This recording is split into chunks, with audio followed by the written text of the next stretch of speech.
그의 꿈이 어떻게 되는지라는 제목으로 말씀 증거하도록 하겠습니다. 성경을 읽어보면 은혜 받고 복 받은 사람도 있고 복을 못 받은 사람도 있어요. 우리는 우연찮게 이 사람은 복을 받았고 우연찮게 이 사람은 복을 못 받았다, 이렇게 생각하면 크게 잘못 생각하는 겁니다. 이 영적인 구조를 들여다봐야 돼요. 그 사람의 그 영적인 심령 구조, 이게 복을 받고 은혜를 받으려면요 심령 구조가 제대로 돼야 돼요.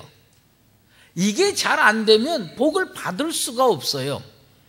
사도행전 16장부터 사도 바울의 제2차 전도 여행이 시작이 됩니다. 그 사도 바울이 제2차 전도 여행을 하면서 수많은 도시들과 섬들과 나라를 찾아가는데 저의 마음에 이 섬은 너무 안타깝다 느껴지는 섬이 있어요. 그 섬의 이름이 뭐냐면 사모드라게라고 하는 섬이에요. 어느 날 사도 바울이요, 드로아라고 하는, 우리로 흔히 이야기하는 트로이라고 하는 데죠, 드로아에서 네아폴리로 배를 타고 갑니다. 몇 킬로냐면 200킬로예요. 200킬로 떨어진 네아폴리로 가는데 딱 중간에 섬이 하나 있어요. 그 섬의 이름이 사모드라게라고 하는 섬이에요. 그런데 성경을 쭉 읽어보면 뭐냐면 드로아에서 배를 떠나 사모드라게로 직행하여 이튿날 네아폴리로 가고, 이게 참 보면요 어떻게 보면 잘 이해하기 어려운 표현으로 다 돼 있어요. 무슨 얘기냐면 사실은 사모드라게에서 하루 쉴 수밖에 없는 거예요, 그 구조가. 그런데 이 사모드라게에서 사도 바울이 쉬어야 되는데 제대로 못 쉬었습니다. 그리고 그 이튿날 바로 네아폴리로 떠날 수밖에 없었어요. 그 이유를 여러 자료를 찾아보니까 성경에 대해서 이렇게 설명하고 있어요. 뭐냐? 사모드라게라고 하는 섬에 들어가려고 했는데 저반 시설이 제대로 안 돼 있는 거예요. 거기 가서 하루 쉬려고 그랬는데 항구 시설이 제대로 갖춰지지 않는 거예요. 그래서 한 1km 500 정도 떨어져 있는 바다 한가운데 닷을 내리고 사도 바울 일행은 그 배에서 흔들흔들하는 배에서 잠을 잘 수밖에 없고 그 다음날 일찍 출발해서 네아폴리로 갔습니다. 사실은 2차 전도여행, 3차 전도여행에서 많은 섬들이 사도 바울 복음 때문에 변화를 받습니다. 로도스 섬이라든지 멜리데 섬이라든지 이런 섬들이 사도 바울의 복음의 능력을 힘입어서 변화됩니다. 복음으로 변화되는데 사도 바울이 2차 전도여행, 3차 전도여행에서 거쳤던 수많은 섬들 중에 거의 유일하게 변화받지 못한 섬이 사모드라게입니다. 왜 변화를 못 받았을까? 저반 시설이 안 돼 있는 거예요. 아마 저반 시설이 잘 돼 있으면 사도 바울은 그 섬에 들어갔다가 여기서 복음 전하고 며칠 거하다 가자 그랬으면 그 사모드라게라는 섬이 복음으로 완전히 바뀌었을 겁니다. 하나님의 은혜가 왜 나한테 안 오나? 왜 성령의 역사가 내 속에서 일어나지 않나? 왜 하나님의 축복이 우리 가정에 머물지 않느냐? 무엇을 살펴야 되냐면 하나님의 말씀, 하나님의 은혜와 축복을 내 속에 정박시킬 믿음의 저반시설이 되어 있느냐. 배가 그냥 지나갈 수밖에 없어요. 저 1km밖에 닷을 내리고 흔들거리는 바다 위에서 잠을 잘 수밖에 없게 만들어 놓고 하나님 복 주시옵소서, 하나님 은혜 주시옵소서, 그거 다 헛된 얘기다 해요. 오늘 이 시간은 여러분 심령이 축복받을 영혼의 구조를 가지고 있느냐? 하나님의 은혜를 받을 영혼의 구조를 가지고 있느냐? 내 속은 말씀이 정박할 수 있는 정박시설이 되어 있느냐? 잘 살피시고 사모드라게처럼 슬픈 운명의 인생이 되지 말고 하나님의 말씀이 내 속에 뿌리 내리고 싹이 나고 열매 맺는 마음의 믿음의 정박시설을 잘 갖춘 영혼들 다 되시기를 예수 그리스도의 이름으로 축원합니다. 우리는 지난 시간부터 요셉의 꿈에 대해서 살펴보고 있습니다. 사람들은 진짜 축복이 뭔지 잘 몰라요. 진짜 은혜, 진짜 축복이 잘 몰라요. 그런데 그 토마스 아퀴나스라고 하는 중세의 교부가 있어요. 신학대전이라고 하는 아주 유명한 책을 썼는데 그 토마스 아퀴나스가 이런 표현을 합니다. 완전한 축복이 뭐냐? 완전한 축복은 하나님께서 주시는 꿈이다. 어떤 사람은 동의 못할 겁니다. 아니 무슨 꿈이 축복이야. 무슨 꿈이 은혜야. 아니에요. 꿈이 축복입니다. 그것도 무슨 축복이냐? 완전한 축복입니다. 난 우리 교회에 하나님께서 주시는 꿈, 우리 성도들 하나님께서 주시는 꿈이 있게 되기를 주의 이름으로 축원합니다. 행복은요 돈에 달려있는 게 아니라 꿈에 달려있어요. 도스토예프스키는 돈이 있어도 최고의 이상이 없는 사람은 조만간 몰락의 길을 걷는다요. 집이 잘 살아요. 그런데 그 집에 꿈이 없어. 그 집에 비전이 없어. 그 집이 하나님의 성령이 주시는 꿈이 없어요. 그럼 어떻게 되냐? 서서히 몰락하게 된다는 겁니다. 그래서 누군가가 그런 얘기를 했는데 참 가슴에 와닿아서 꿈이 있는 인생, 하나님께서 주시는 꿈이 있는 인생은 유정란 인생이고 하나님께서 주시는 꿈이 없는 인생은 무정란 인생이라는데 난 동의합니다. 여기 계란이 있어요. 달걀이 있어요. 닭이 20하루를 품습니다. 2알, 3알 이렇게 해서 다 뿜어가지고 20하루 지나면요 거기서 병아리가 나오는데 유정란은 병아리가 되는데 무정란은 20하루 품고 있으면 뭐냐? 그 속에서 썩습니다. 내 속에 생명이 있고 내 속에 복음이 있고 내 속에 그리스도의 말씀이 있으면 이것을 품고 살면 정박시설이 제대로 돼 있고 저만시설이 제대로 돼 있는 인생은 거기에서 생명의 역사가 일어나고 축복의 역사가 일어나고 은혜의 역사가 일어나게 될 줄로 믿습니다. 근데 한국교회 성도들이 왜 썩었느냐? 썩은 부분들이 왜 생기느냐? 그 속에 생명이 없는 거예요. 그 속에 참 복음이 없는 거예요. 품고 있으면 있을수록 더 썩는 거예요. 꿈이 있는 인생은 썩지 않습니다. 봄이 되면 고목나무에도 새순이 돋듯이 소망이 없이 살아가던 인생에게도 성령의 역사가 일어나면 새로운 꿈이 생기고 그 꿈으로 인하여 놀라운 변화의 역사가 일어날 겁니다. 그래서 요엘 선지자가 뭐라고 얘기를 했습니까? 너희 젊은이들은 환상을 보고 너희 늙은이들은 꿈을 꾸리라. 이 나이에 무슨 꿈입니까? 내가 60이 넘고 70이 넘고 80이 넘었는데 이 나이에 무슨 꿈입니까? 여러분, 사도 요한이 요한계시록 90세가 넘어서 썼어요. 그때 비전이 왔어요. 그때 계시가 왔어요. 그때 성령의 꿈이 왔어요. 그 사람이 환상 중에 그 모든 비밀한 것들을 보고 쓴 게 요한계시록입니다. 왜 80세에 꿈이 없습니까? 왜 70세에 비전이 없습니까? 왜 60세에 새로운 인생의 소망을 품고 나아가기가 어렵습니까? 여러분, 성령이 역사하면 너희 늙은이들은 꿈을 꾸리라. 너희 젊은이들은 환상을 보리라. 이런 역사가 우리 교회 가운데 일어나게 되기를 예수 그리스도의 이름으로 축원합니다. 이 요셉은 하나님께서 주시는 꿈을 간 거예요. 근데 이 꿈이요 열매로 맺어지려면 그 속에 아주 중요한 영적인 DNA가 하나 필요해요. 그게 뭐냐면 하나님의 말씀이면 순종하겠다고 하는 그런 DNA가 내 속에도 있고 여러분 속에도 있고 요셉에게 있었던 그 DNA가 우리 속에 있게 되기를 주의 이름으로 축원합니다. 무슨 얘기냐? 꿈이 있는데 순종이 없으면요, 그 꿈은 나를 썩게 만들어요. 나를 망하게 만듭니다. 어느 날 야곱이 요셉을 제외하고 10명의 형들을 다 양치러 보냈습니다. 헤브론에서 어디로 보냈냐면 세겜 땅으로, 너희 거기 가면 풀이 좋으니까 거기 가서 양을 치거라.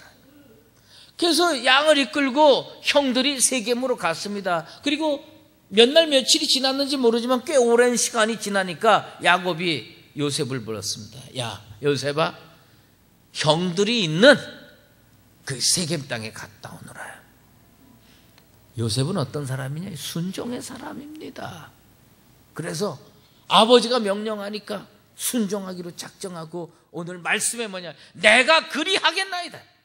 내가 그리하겠나이다. 난 이 표현이 우리 입속에 담겨져 있게 되기를 소원합니다.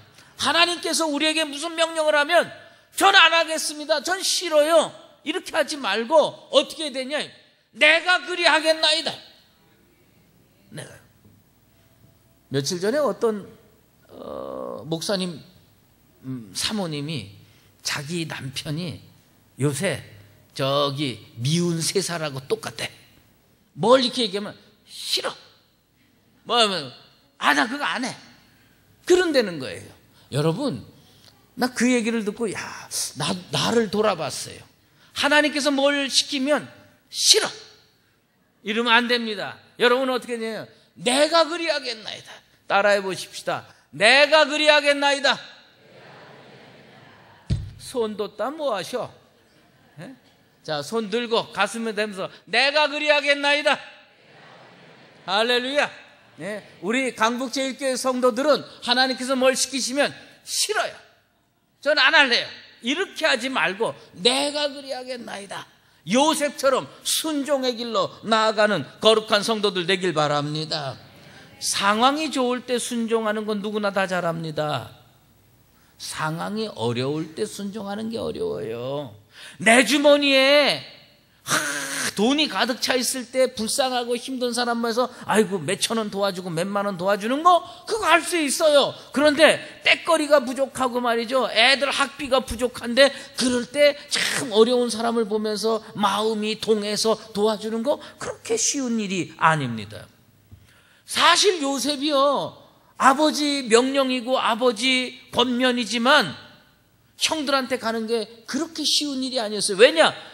눈치가 없는 사람이 아닙니다. 요셉은 명민한 사람이에요. 무슨 얘기냐? 형들이 자기 미워하는 거 알고 있었다는 겁니다. 형들이 자기를 미워하는 거 분명하게 느끼고 있었다는 겁니다. 그럼에도 불구하고 아버지가 다녀오라고 하니까 갔다 오는 겁니다. 그런데 문제는 뭐냐면 헤브론에서 세겜까지 몇 킬로냐? 80킬로예요. 80킬로.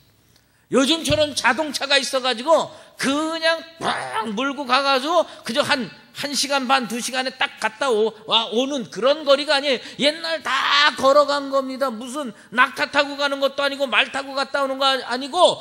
요셉이 몇 살이었냐? 17살 난 소년이에요. 17살은요 중3이나 고1이에요 여러분, 고1 되는 아들한테 저기 수원에 사는 친척, 평택에 사는 친척이 있는데 버스도 타지 말고 지하철도 타지 말고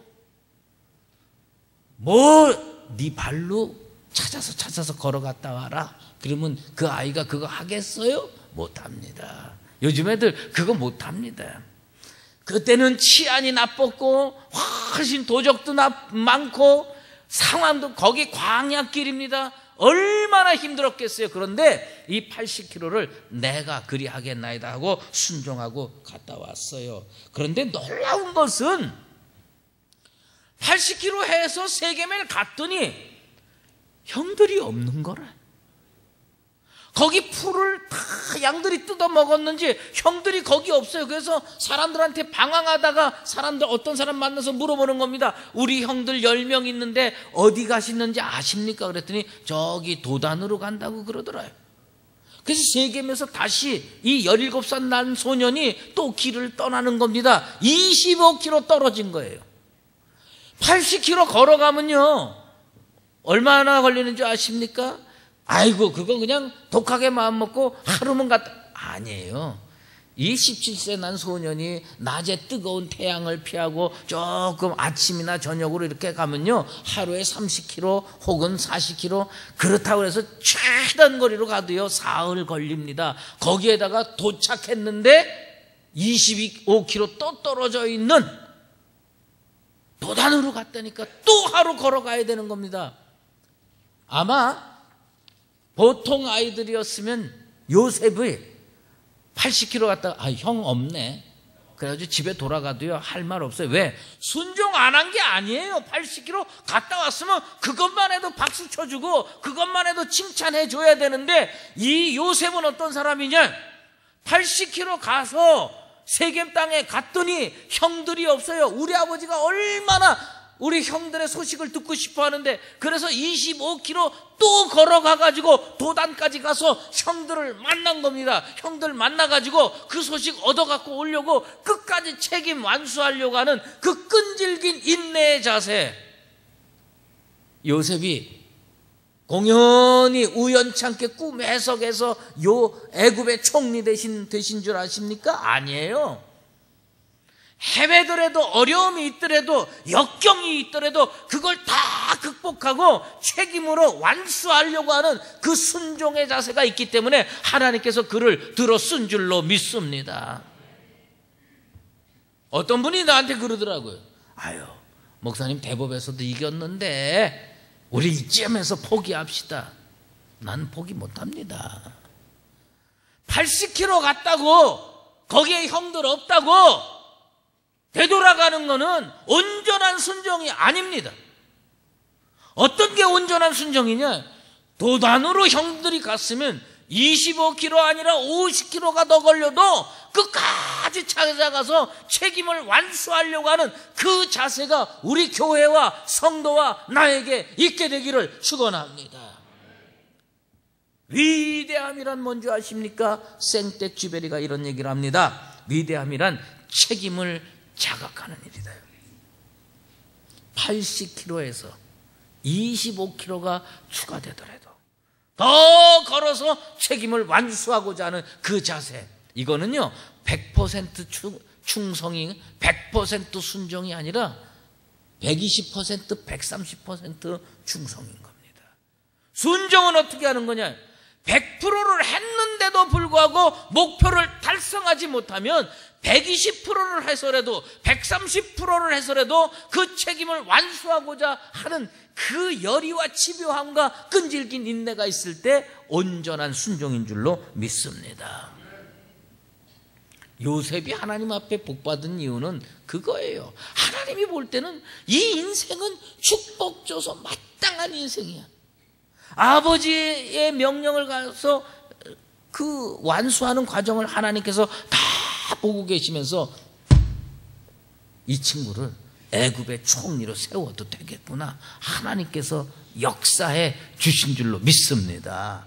난 우리 교회가 이 요셉의 130% 충성의 자세를 꼭 갖게 되기를 축원합니다. 폼페이라고 하는 로마 시대에 도시가 있어요. 베수비우스 화산이 폭발합니다. 화산재가 어느 날 날아와서 그 폼페이에서 미처 피하지 못한 많은 사람들이 화산재로 말미암아 다 화석이 됐어요. 죽어가지고. 그런데 발굴단이 발굴해 보니까 그냥 남녀가 부둥켜 안고 음란하고 쾌락을 즐기는 그런 그 화석들이 즐비하게 나오는데 발굴단에게 감동을 준 화석이 하나 나와요. 문지기로 있었던 병사예요. 병사가 꼿꼿하게 창을 들고 칼을 붙잡고 화산재를 다 맞고 화석이 돼서 죽었어요. 그 발굴단이 그걸 발견하고, 야, 이 얼마나 놀라운 자세냐. 하나님 나라에 필요한 인생이 어떠냐. 요셉과 같이 형통하고 축복받는 인생은 어떤 사람이냐. 화산재가 날라와도 내가 지금 지키는 이 자리, 이 믿음의 자리를 끝까지 지키고야 말겠다. 창을 붙들고 칼을 붙들고 자기 자리를 지키는 그 이름 없는 병사와 같은 신앙 자세가 우리 속에 있게 되기를 바랍니다. 요셉은요, 불리한 여건 속에서, 형편없는 상황 속에서 최선을 다해서 100%를 넘어서 120%, 130% 순종함으로 말미암아 하나님 앞에 인정받고 형통의 길로 나아갔던 것입니다. 그런데 이에 반하여 형들은 어떤 태도를 지냈느냐? 도저히 축복받을 수 없는 영적인 구조를 지니고 있어요. 그게 뭐냐? 말씀. 야곱이 얼마나 신앙으로 키웠겠어요? 야곱이 얼마나 많은 말씀으로 키웠겠어요? 그런데 그들은요, 말씀을 정박할 영혼의 시설이 없는 거예요. 그래서 다 말씀이 다 어디로 사라져버린 겁니다. 그리고 어떻게 된 줄 아십니까? 요셉이 멀리서 오는 걸 보니까 음모를 꾸밉니다. 모략을 꾸미는 거예요. 야, 저 사람 꿈이 어떻게 되는지 한번 보자. 그 꿈이 어떻게 됐는지 한번, 자기네가 죽여도 그 꿈이 이루어지는지, 자기네들이 못 살게 굴어도 그 꿈이 이루어지는지 한번 우리 눈으로 목격해 보자. 모략을 꾸밉니다. 음모를 꾸미는 거예요. 여러분, 남이 열심히 하고 남이 주님 뜻대로 살려고 하는데 그걸 비난하고 싶은 마음이 내 마음속에 자리하고 있으면 이미 사탄은 그 마음속에 들어간 겁니다. 요셉의 형들이 사탄이 역사하는 거예요. 원수 마귀가 그 마음속에 쑥 들어간 거예요. 가룟 유다가 정말 주님과 만찬을 나누다가 그 사탄이 마음속으로 쑥 들어가니까 배반할 마음이 생기는 겁니다.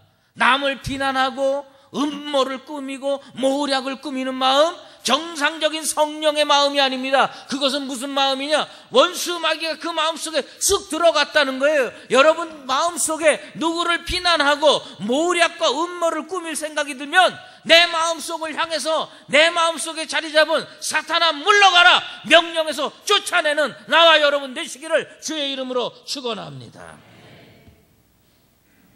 하나님은 어떤 분이냐? 하나님께서 요셉에게 꿈을 주셨거든요. 그 꿈 이루어 주시기 위해서 요셉을 붙드시고 돌보시는 분이 우리 하나님이신 줄로 믿습니다. 어느 가부가 남편이 일찍 죽고 3살 박이 아들, 이렇게. 근데 남의 집에 가서 밥 해주고 그릇 닦아주고 조금 돈 얻어가지고 자기 집으로 이렇게 돌아가는데 저녁인데 북풍 한 설이 몰아치고 바람 소리가 너무 멀리서 짐승 울부짖는 소리가 나는 거예요. 3살 박이 어린애가 등에 업혀가지고 엄마 무서워, 엄마 무서워. 그러니까 이 엄마가 3살 박이 어린아이를 등에 업고 걸어가면서 걱정하지 마, 엄마가 있잖아, 엄마가 있잖아. 그런데 이 아들이 다 큰 다음에 훌륭하게 돼서 어머니 환갑잔치를 해주면서 그때 나는 엄마 때문에 두려움을 이겨내고 이렇게 걸어왔다 그랬더니 그 엄마가 뭐라고 하냐면 나는 널 의지했다. 난 내 등에 엎여있는 널 의지하고 나도 무서웠지만 네가 내 등에 엎여 있으니까 내가 널 업고 걸어갔다 그런 거예요. 근데 난 그걸 이렇게 읽으면서 뭐냐면 모르는 소리 하고 있네. 하나님이 돌보신 거야. 하나님이 돌보신 거예요. 여러분, 우리가 이 험한 세상 내 능력으로, 내 지혜로, 내 힘으로 해결할 수 있을 것 같아요? 하나님이 붙들어 주셔야 하는 줄로 믿습니다.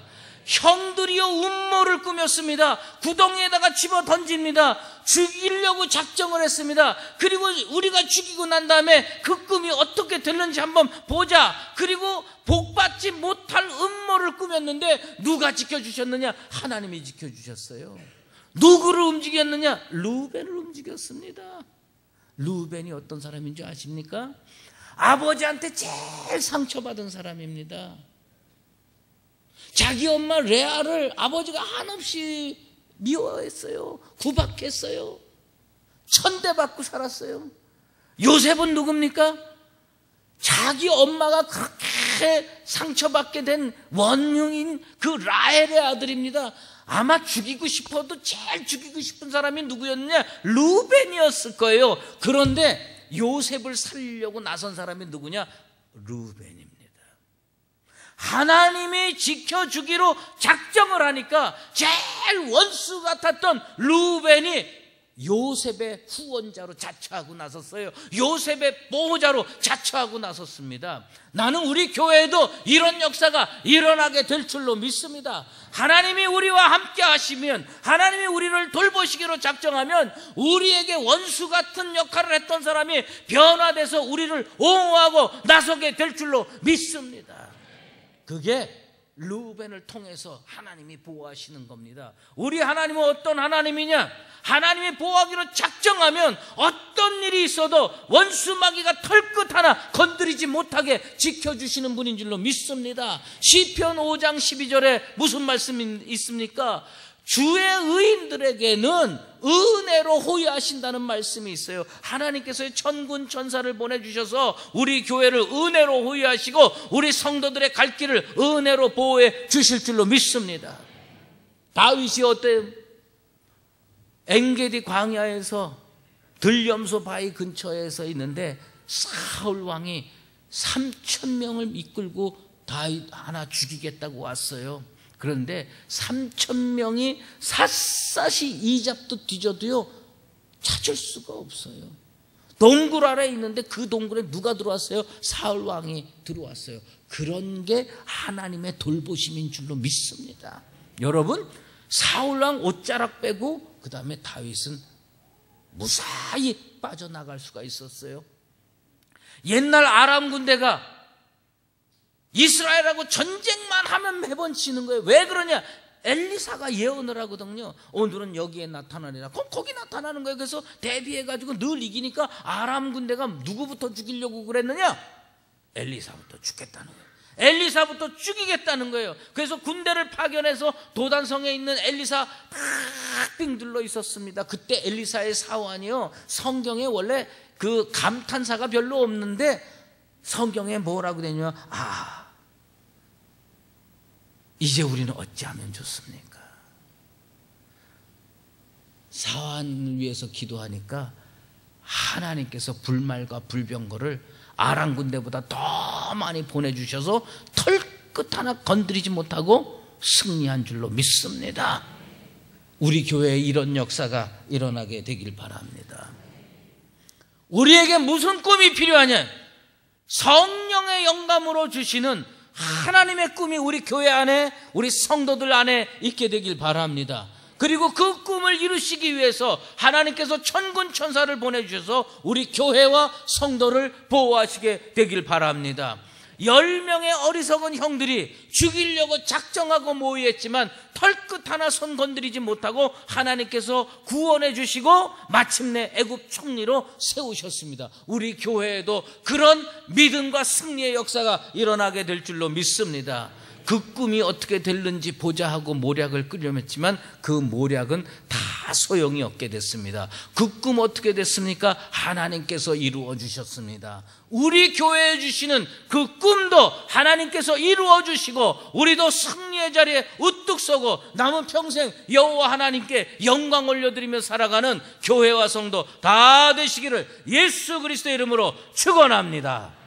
기도합니다. 이제는 우리 주 예수 그리스도의 은혜와 하나님의 극진하신 사랑하심과 성령의 인도하시고 교통하심이 오늘 이 자리에 나와서 하나님께서 명령하실 때에 120%, 130% 충성하여 하나님께서 주시는 그 꿈을 이루며 놀라운 은총과 축복 속에서 살아가기를 작정하는 사랑하는 강북제일교회 모든 성도들 머리머리 위에와 우리 교회 위에 이제로 영원히 함께 계시옵기를 간절히 축원하옵나이다.